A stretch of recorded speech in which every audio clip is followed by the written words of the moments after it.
Hello दोस्तों, नमस्ते। मैं अभिनव सरोवा आज आपके सामने पेश हूँ अलंकार नामक विषय को लेकर, जो कि हमारे हिंदी अनिवार्य और हिंदी साहित्य दोनों ही विषयों में शामिल होगा। फिलहाल हम अलंकार की बात करेंगे। इससे हिंदी अनिवार्य और साहित्य दोनों के विद्यार्थी समान रूप से समान अधिकार के साथ देख सकते हैं। देखिएगा, बात यह आती है कि अलंकार होते क्या है। अलंकार शब्द जो है वह है क्या चीज और अलंकार होते क्या है। तो अलंकार चूंकि हम देखें तो दो शब्दों से मिलकर बना है, अलम धन कार। अलम का अर्थ होता है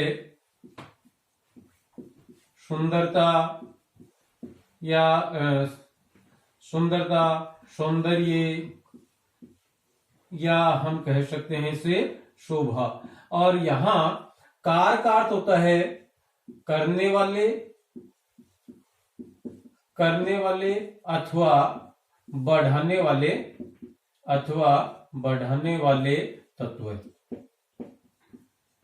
इसकी मतलब क्या है कि किसी भी चीज की सुंदरता, सौंदर्य या उसकी शोभा को बढ़ाने, सुंदरता करने वाले, सौंदर्य करने वाले अथवा शोभा बढ़ाने वाले जो तत्व हैं वही क्या कहलाते हैं, अलंकार कहलाते हैं। और चूंकि ये तो सामान्य किसी भी वस्तु के बारे में कहा जा सकता है, किसी घर के बारे में, किसी व्यक्ति विशेष के बारे में, लेकिन यहां हम बात कर रहे हैं काव्य में अलंकार की।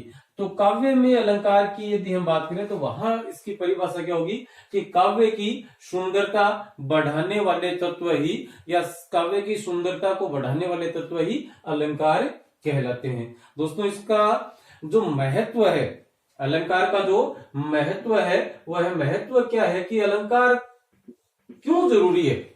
अलंकार हमें जरूरी क्यों है? जिस प्रकार से हो सकता है कोई नायिका है, किसी फिल्म की, किसी नाटक की, किसी साहित्य की कोई नायिका है, वह जन्मजात बहुत सुंदर है, वह जन्म से ही बहुत सुंदर है, इसलिए उसे बहुत ज्यादा श्रृंगार करने की आवश्यकता भले ही न हो, लेकिन उसके मन में भी रहता है, उसका भी एक भाव ये रहता है कि मैं और श्रृंगार करूं। और चूंकि मानव जो है वह वास्तव में क्या है, वह श्रृंगार प्रेमी है, या हम इसे सौंदर्य प्रेमी कह सकते हैं, कि उसे किसी भी चीज को सुंदर देखना बहुत भाता है। मानव की प्रकृति होती है कि वह श्रृंगार प्रेमी होता है अथवा सौंदर्य प्रेमी होता है।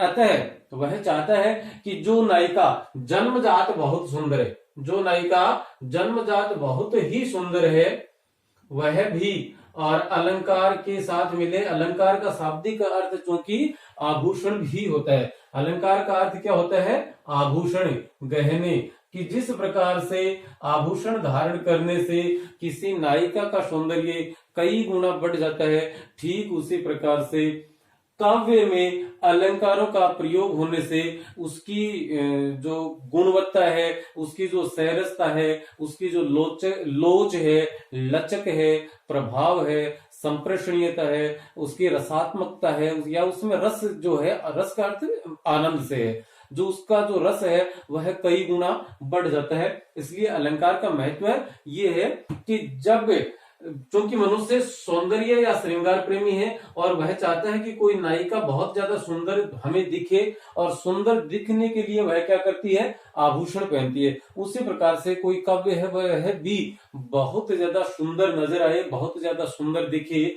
वह सैरस भी हो, वह कौन है? काव्य। वह सैरस भी हो, वह रोचक भी हो, वह लचक लिए भी हो, उसमें लोच भी हो, और उसमें प्रभाव भी हो, अर्थात पाठक अथवा श्रोता पर वह अच्छा प्रभाव डाल सके, और वह उसकी जो संप्रेषणीयता है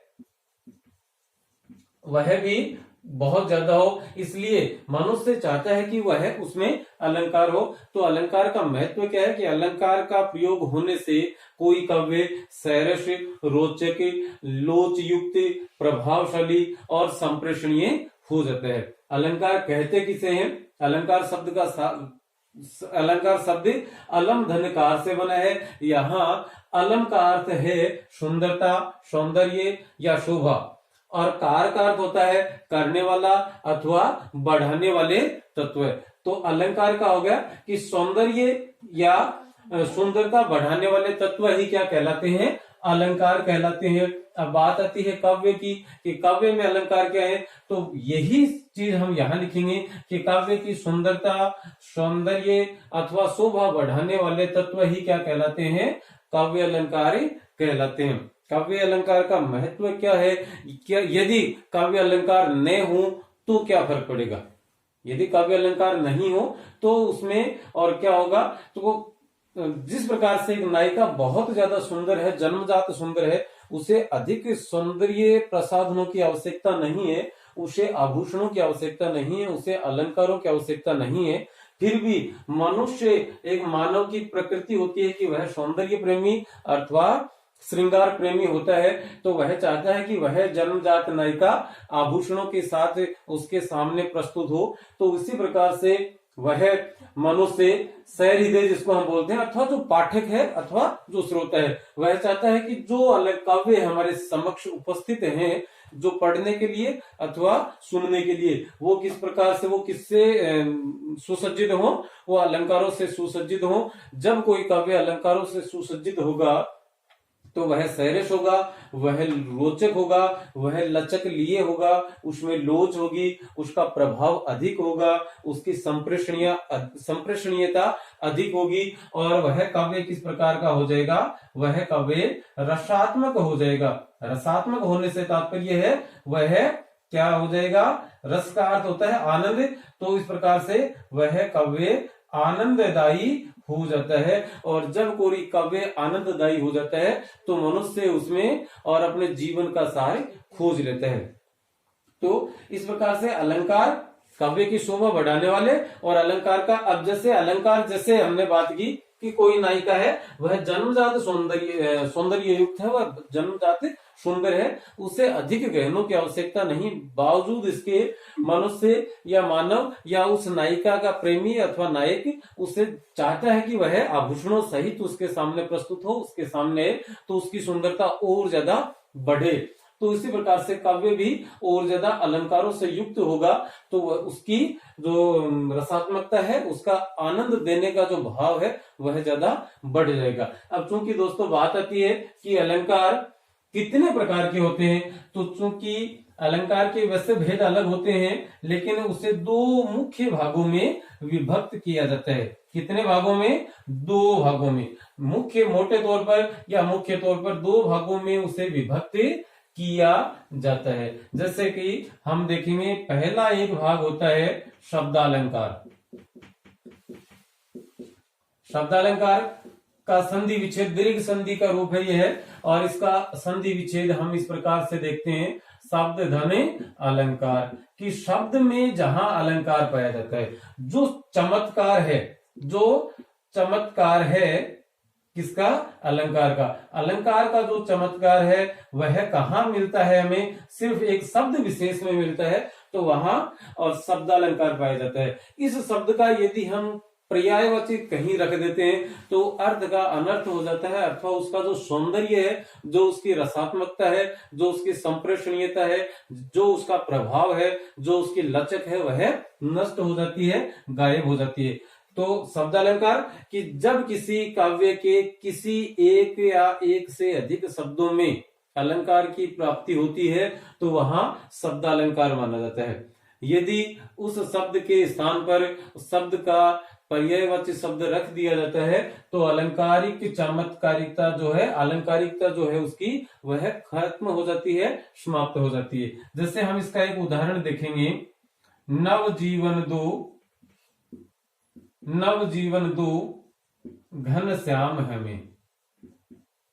नवजीवन दो घन श्याम हमें, घन श्याम और जीवन, इन दोनों शब्दों में सलेस अलंकार की प्राप्ति होती है। जीवन के दो अर्थ निकलते हैं, एक तो जैसे जिंदगी अर्थ निकलता है और दूसरा इसका अर्थ निकलता है जल।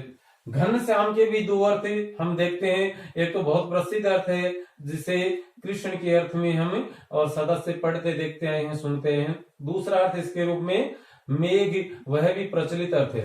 अब यहाँ पर देखिए, जो वक्ता है वह कह रहा है कि नव जीवन दो घन श्याम हमें। हम जिंदगी से देखेंगे तो देखेंगे कि हे घनश्याम, हे कृष्ण, हमें नया जीवन दीजिए। और यदि हम बादल के रूप में इसे देखेंगे, बादल के अर्थ में, तो हे बादल, हे घनश्याम, हमें जल दीजिए। यदि इस जीवन के स्थान पर और हमने जिंदगी शब्द ही लिख दिया, जिंदगी शब्द को इस्तेमाल कर दिया, प्रयुक्त कर दिया, तो क्या होगा, यहाँ नव जिंदगी दो घनश्याम हमें, तो यहाँ पर घनश्याम का अर्थ मेघ के अर्थ से हट जाएगा और घनश्याम का अर्थ जल के अर्थ से हट जाएगा। तो इसका जो अलंकारिक चमत्कारिता जो थी, अलंकार का जो सौंदर्य था, वह एकदम से नष्ट हो जाता है। अतः यहाँ कौन सा अलंकार माना जाएगा, शब्द अलंकार। शब्द में अलंकार है, एक शब्द विशेष के कारण से उसमें वह रोचकता बनी हुई थी, अतः यहाँ शब्द अलंकार है। दूसरा हम देखते हैं, इसका जो दूसरा भाग होता है या इसका जो दूसरा आधार है, वह दूसरा आधार क्या माना गया है कि शब्द में, शब्द से फर्क नहीं पड़ता, उस शब्द का अर्थ ग्रहण करने पर और उसमें अलंकार की प्राप्ति होती है। तब नंबर 2 पर हम देखेंगे अर्थालंकार, अर्थात अर्थ धन अलंकार।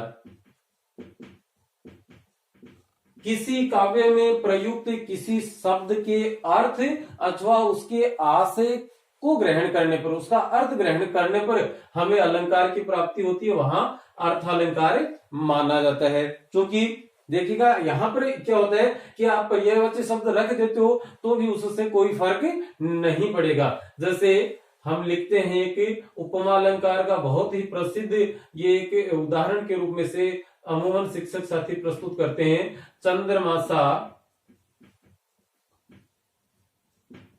मुख्य रूप दर्शन तुम्हारा, कि तुम्हारे मुख का जो, मुख के रूप का जो दर्शन है, जो दिखना है, तुम्हारा मुख जो दिखता है वह कैसा है, चंद्रमा के जैसा है। तो हम यहाँ चंद्रमा शब्द को हटाकर यहाँ पर चांद भी कर सकते हैं कि चांद सा मुख रूप दर्शन तुम्हारा। तो यहाँ पर इसके अर्थ में जो लचक थी, जो लोच था, जो सहरसता थी, वह चंद्रमा शब्द या उसके किसी पर्यायवाची शब्द को रख देने पर समाप्त नहीं होता है, उसकी अलंकारिकता बनी रहती है, उसका सौंदर्य बना रहता है। तो वहां पर कौन सा अलंकार माना जाता है, अर्थालंकार माना जाता है। अब अर्थालंकार कौन कौन से में होंगे, जैसे एक तो रूपक अलंकार, एक उपमा अलंकार और एक उत्प्रेक्ष अलंकार। इन तीन में तो मुख्य तौर पर जो कि हमारे पाठ्यक्रम में शामिल है उनकी बात हम कर रहे हैं, तो उनमें तो कौन सा अलंकार माना जाता है, अर्थालंकार माना जाता है। इधर हम देखते हैं तो जैसे एक तो सलेश अलंकार, एक अनुप्रास, सलेश और अनुप्रास, इन दोनों में, ये हम पाठ्यक्रम वालों की बात कर रहे हैं, सलेश और अनुप्रास, इन दोनों अलंकारों में और कौन सा अलंकार माना जाएगा, शब्द अलंकार। इधर रूपक, उपमा और उत्प्रेक्षा। क्योंकि इस बार इस सत्र में हमारे लिए रूपक अलंकार भी हमारे सिलेबस से, हमारे पाठ्यक्रम से माध्यमिक शिक्षा बोर्ड राजस्थान के द्वारा हटा दिया गया है। तो हम इतनी बात करेंगे कि उपमा और उत्प्रेक्ष अलंकार कौन से प्रकार के अलंकार होते हैं, अर्थालंकार, और सलेश और अनुप्रास कौन से प्रकार के शब्द अलंकार माने जाते हैं। दोस्तों आज के लिए फिलहाल इतना ही। अगले वीडियो में हम अनुप्रास, सलेश, उपमा और उत्प्रेक्ष अलंकार में से किसी एक या दो के विषय में चर्चा करेंगे। तब तक के लिए नमस्ते, शुक्रिया, धन्यवाद।